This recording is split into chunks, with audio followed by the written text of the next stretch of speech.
दोस्त तो हम दूसरे को देते हैं, पर मीरा के जैसे हम बुलाते। अरे भगवान को बुलाने के पहले एक बार मीरा तो बनो। मीरा ने तो विष का प्याला पी लिया है कि नहीं, हमारा तो गिरधर गोपाल दूसरों कोई नहीं। मन में विश्वास किया, पाया।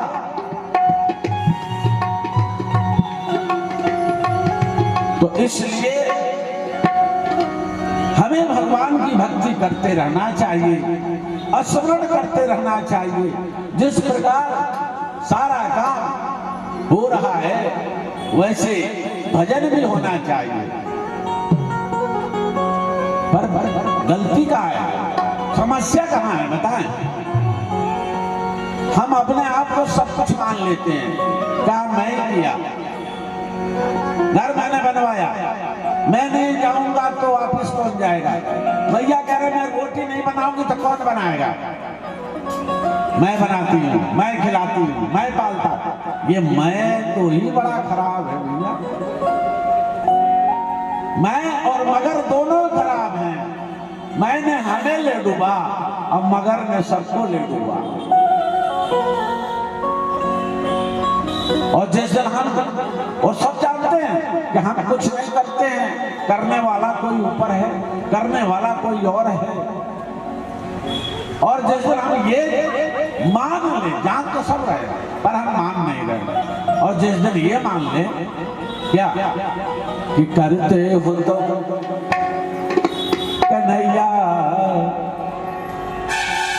क्यों मुरली भैया, हमारे मुरली भैया हैं।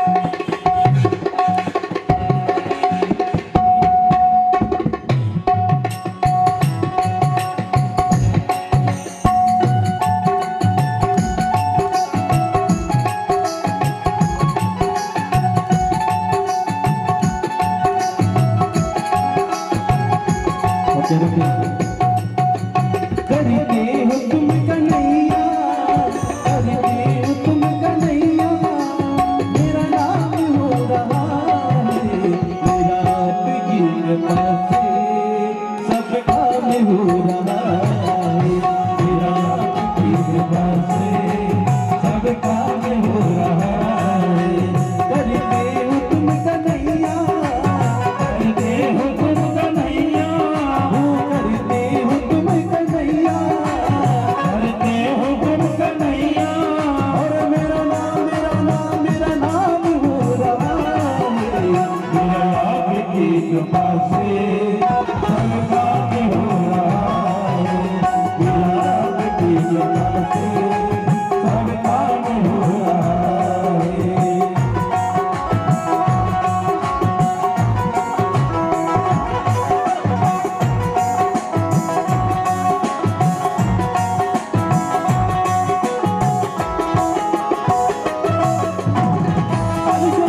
कर लोगे कि करते हो तो दो, सारा काम हमको दो। हे प्रभु, हम नौकर हैं, आप हमारे मालिक हैं। पर देख लो आनंद, घर में अगर मालिक बन गए तो टेंशन टेंशन टेंशन, इसलिए टेंशन को छोड़ो, जाए दे टेंशन, मालिक किसी और को बनाओ और बढ़िया लो, आराम करो बिल्कुल। उन्हें ठाकुर जी को मालिक बनाओ, इन्हें मालकन बनाओ, अपने बनो नौकर नौकरानी।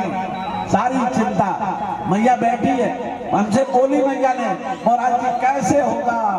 हमने कहा जिसने तुम्हें ये दिमाग में, दिल में, जिसने तुम्हें प्रेरणा दी है, पूरा भी वही कराएगा। शुरुआत हो गई ना, अंत भी होगा। अरे महाराज जी कैसे होगा, कैसे होगा? बस हमने कहा हम इसी में परेशान हैं, कैसे होगा?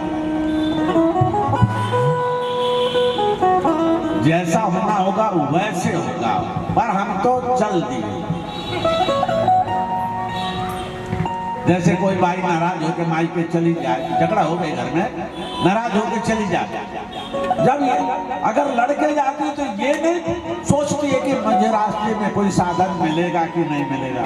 आदमी तो ले नहीं जाएगा क्योंकि झगड़ा करके जा रही है, वो छोड़ने तो जाने वाला नहीं, जाना आप ही को। अब चली जा रही गुस्सा में, बार बार देख भी रही कोई गाड़ी साधन आ रहा है कि नहीं आ रहा, कि नहीं आ रहा। आगे तो कोई बैठा ही, बस आगे तो बस में बैठ। लेकिन परमात्मा माँ भगवती कहीं न कहीं कोई न कोई साधन जरूर दे देता है और भव से पार लगा देता है।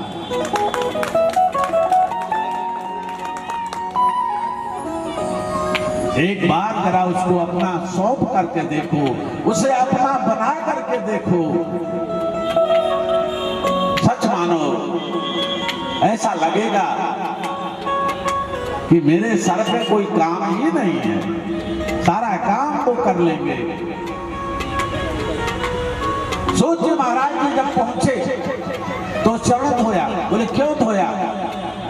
बोले संत लोग सारे तीर्थ व्रत में जाते हैं ना, घूमते रहते हैं, उनके चरणों में पुण्य है, पुण्य, इसलिए धो करके पुण्य को ले लेना चाहिए और थोड़ा पी भी लेना चाहिए और उसे अपने घर में छिड़क देना चाहिए। हम क्या करते हैं, गुरु जी आए, लाओ गुरु जी पैर धोते। अब ठंडी के समय थोड़ा गर्म कर ले भैया, पानी गर्म भी नहीं की, ठंडा वाली ले आई मटकी से, पैर धोई, महाराज अकड़ गए पाँव। अच्छा धो दी भैया, ठीक है धो दी, धो दी। फिर थोड़ा सा जल मुंह में भी डाल लेती, जन्नाई वो भी नहीं, थोड़ा घर में छिड़क देती, याद ही ब्याज ही दूर हो जाता, वो भी नहीं। ले गई रोड पे, फिर रोड पे डाल। तुम्हारे गुरु जी के चरणों का जल जो है पांव से कूदा जा रहा है। आज लोग आने वाले जाने वाले कूद रहे हैं। ये आपने पाप किया कि पुण्य किया? बताओ, पाप किया आपने जाने अनजाने में। इसलिए गुरु जी का चरण धोए, उस पानी को घर में भी थोड़ा छींटा डाले और बड़ा सुरक्षित जगह उससे गिराए, बाहर ले आकर रोड पे ना फेंक नहीं, ऐसा पाप होता। सोनका भिगो ने कहा महाराज सूत जी बहुत दिनों के बाद आए, महात्मा जी बहुत दिनों के बाद आए और अब तो कुछ कथा सुनने की मन कर रहा है। जब जब सूत जी आते थे सोनका भिगो ने उनसे हर बार कोई न कोई कथा सुनते थे। सूत जी कहा कौन सी कथा सुनना चाहते हो भैया? बोले इस बार माँ नर्मदा की कथा सुनना चाहते हैं, माँ रेवा की कथा सुनना चाहते हैं, बालू बहाने की कथा सुनना चाहते हैं। और माँ नर्मदा हमारे क्षेत्रों में तो थोड़ा उनका कम गुणगान होता है, जहां से मैया नर्मदा बही है वहां तो उन्हीं का नाम से सुबह होती है, उन्हीं के नाम से सवेरा होता है। है मैया, उनका जल इतना निर्मल, सारे पाप को धो देने वाली माँ। उस माँ नर्मदे की कथा सुनने के लिए सूर्य महाराज जी के चरणों में गिर पड़े। सुनका जी कहने लगे, महाराज हमने तो वो कथा सुनाई है, हमने सुना है महाराज कि नर्मदा जी का कभी अंत नहीं होता, नर्मदा जी कभी सूखती नहीं है, नर्मदा जी कभी धरती छोड़ करके गई नहीं। गंगा चली जाती है, जमुना चली जाती है, सरस्वती चली जाती है, सारी नदियां कलयुग में चली जाती हैं, प्रलय काल में चली जाती हैं, लेकिन नर्मदा नहीं जाती है। तो मां नर्मदा की कथा हमें सुनाइए। सोनका जी जब इस प्रकार कहा तो सुन महाराज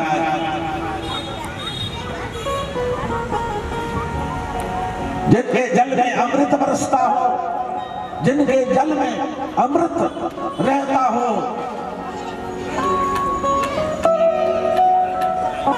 जो मां भगवती सदा इस धरातल पर विराजमान रहती हो, कभी इस धरती को छोड़कर गई नहीं। प्रलय काल में गंगा जमुना सरस्वती सारी नदियां चली गई, पर ना मां नर्मदा नहीं गई।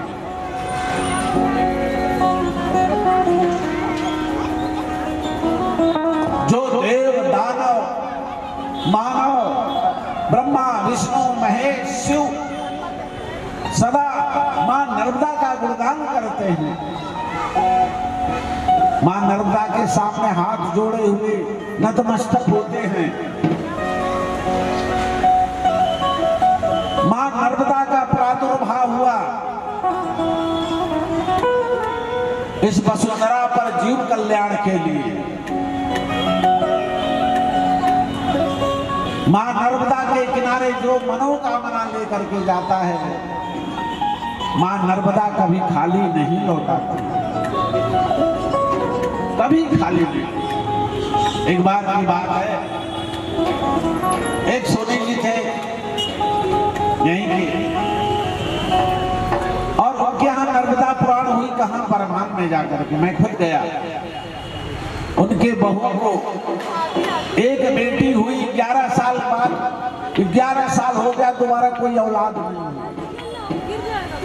और जब नर्मदा पुराण वो नर्मदा जी के किनारे हमारी कथा पूर्ण हुई तो बहू उस दिन आई, आकर के मेरे सामने आंचल फैलाई, बोले महाराज जी आप हमारी कामना को जानते हैं, हम संतान चाहते हैं। मैंने कहा बहू से, बेटा मैं तो साधारण मानव हूं, जो जगत मां नर्मदा है संसार को देती है तो तुझे भी देगी, उसी से मांग। और जब उस बहू ने मां नर्मदा के तरफ अपना आंचल बिछा फैला करके जो भी मांगा, मां नर्मदा ने दे दिया, और उसी हफ्ते में वह गर्भ को धारण कर लिया और बड़ा सुंदर पुत्र का जन्म हुआ। 3 साल बाद पुनः गई मैया ले जाकर हमसे वहां पर कथा करवाई। तो मां नर्मदा आप कभी मां के किनारे में जाकर के देखो तो उसके किनारे कोई भूखा नहीं सोता है, और इनको इतना भरोसा है भैया नर्मदा के किनारे वालों को, ना नर्मदा के ऊपर बहुत भरोसा। और वो तो यहां तक कह देते हैं, क्या कहते हैं मालूम, हमें नहीं चिंता हमें खाना मिलेगा कि नहीं, हमें चिंता नहीं है पानी मिलेगा नहीं, अरे कौन देगा, बोले नर्मदा मैया देगी। वाह, अरे देह नर्मदा माई हो।